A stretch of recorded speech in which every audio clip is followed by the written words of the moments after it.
Okay, so I'm trying to have a warm, adventurous tone as I speak here, but I'm not sure I have it in me. I'm not sure. But anyway, we're grappling with some Disney material here. So, welcome to Critical Weight Theory, a show where I celebrate storytelling that moves us, moments that define characters, and the sparks that can make animation sing, or something like that. And today we're rewinding to the very first episode of a show called Elena of Avalor. And the episode is called First Day of Rule. Yes, it's a Disney princess. So get ready for that if you're going to be watching this one. And this is where the series begins, although there was a movie that this is inspired by. So feel free to watch that movie in advance before you check out this show. But the setup here, if you've ever wondered what happens after a princess gets freed from a magical amulet after 41 years, well, Elena's your answer, potentially.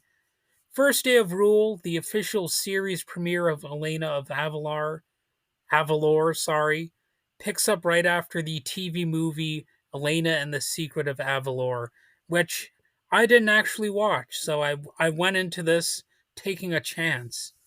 And Elena has just been released from the Amulet of Avalor, where she's been trapped by the evil sorceress Shariki, and she's ready to rule, crown, confidence, and all. But there's a catch: she's still only 16. So instead of becoming queen right away, Elena must serve as crown princess, guided by a grand council until she's old enough to rule on her own. And yes, there's a throne that she's trying to ascend into, and the tone is bold, young, determined, but still learning. And this episode shows her first challenge on the way to becoming the ruler. On her very first day of rule, three ships mysteriously vanish. Elena dives into action and soon discovers the culprits are these creatures called noblins, magical shape-shifting dog-like creatures who have been imprisoned under Shariki's regime and are just trying to get home. So it's if you're a fan of the series, it's a classic Elena moment. She could fight them, punish them, or demand obedience, but instead she actually listens to their plight. She negotiates with them, and in an early display of her leadership style, she lets the Noblins borrow the ships to return home on the condition that they bring them back. So it's a blend of compassion and courage that's the heart of Elena of Avalor, or so I've been led to believe. And it's really just building the world for first time viewers. First Day of Rule also lays the foundation for everything to come in the future: the people, the politics, and the magic that make Avalor tick, I guess you could say. We meet Naomi, Gabe, Doña Paloma, and Zuzo, the fox spirit, who serves as Elena's mystical guide. And I do hope that I pronounced fox correctly, to borrow a sort of joke that Dr. Katz once made during one of his stand up performances, Jonathan Katz. Because the word fox kind of sounds a little bit like a more explicit word, right? So, anyway, moving on from that odd point, we see the first royal ball, where Elena formally creates her Grand Council, choosing her grandparents, Chancellor Esteban and Naomi, to help her rule. And we get a hint of the show's deeper message. Ruling well isn't just about power, it's about wisdom, patience, and knowing when to lean on others. So it does have sort of a gentle and reflective tone and all that kind of stuff. It's not like she's being set up to become some tyrant. Although one of my concerns about any sort of Disney princess character is that it is sort of setting up the idea that being ruled or having a ruler is legitimate.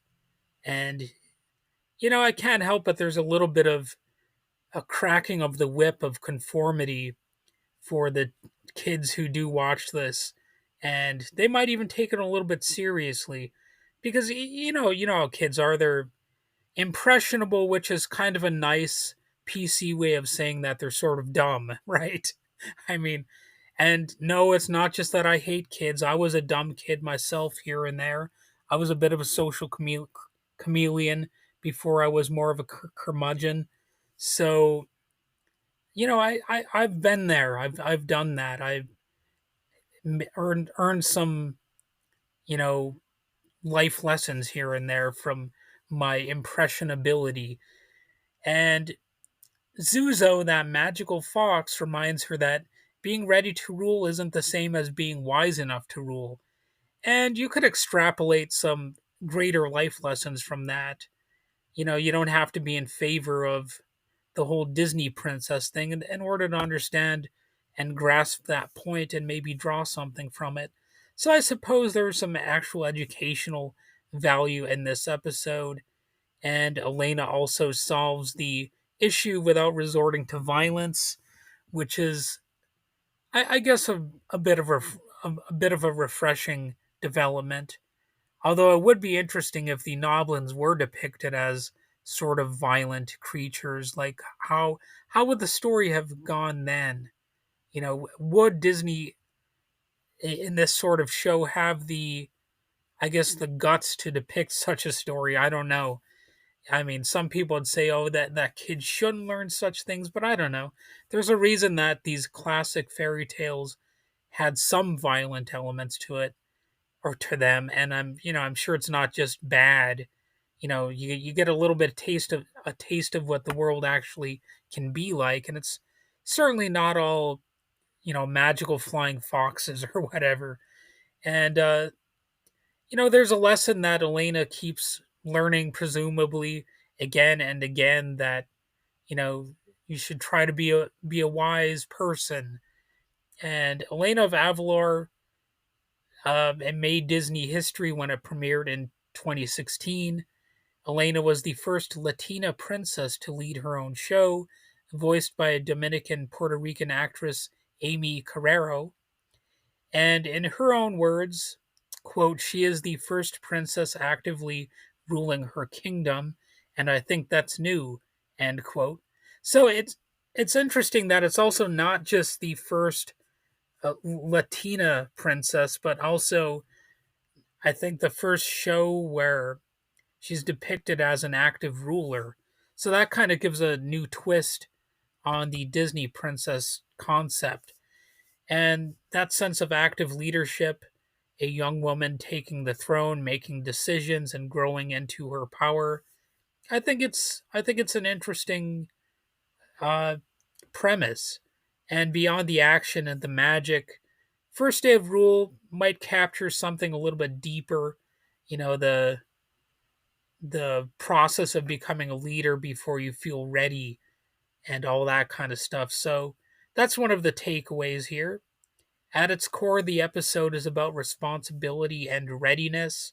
Elena learns that ruling Avalor isn't just about bravery or giving big speeches, it's about heart, humility, and knowing when to ask for help. That's what a leader is supposed to do, recognize that they don't have all the answers themselves, but also sometimes they are supposed to take charge, and actually lead. So by the end, she's already proving herself not as a perfect queen, but as a thoughtful crown princess who leads with compassion.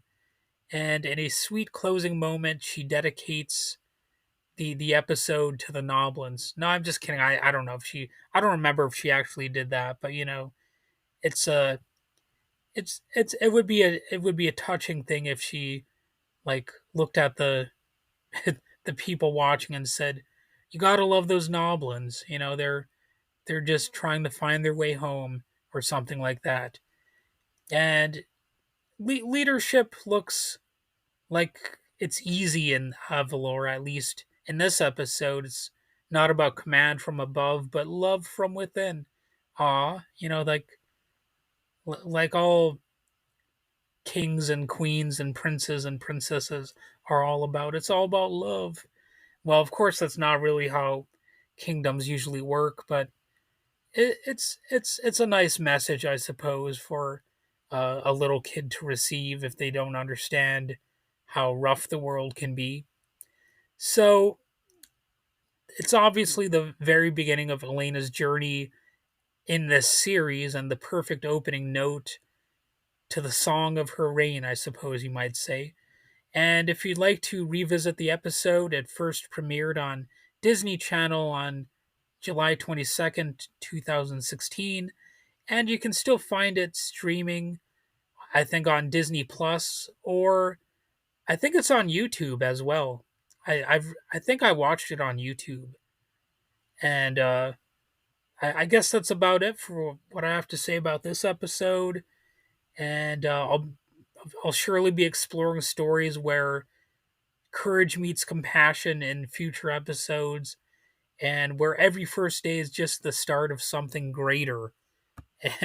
And in addition to looking at far bleaker types of TV shows and movies, and of course, doing my political commentary that I do regarding actual issues in the real world. So, anyway, have a good day.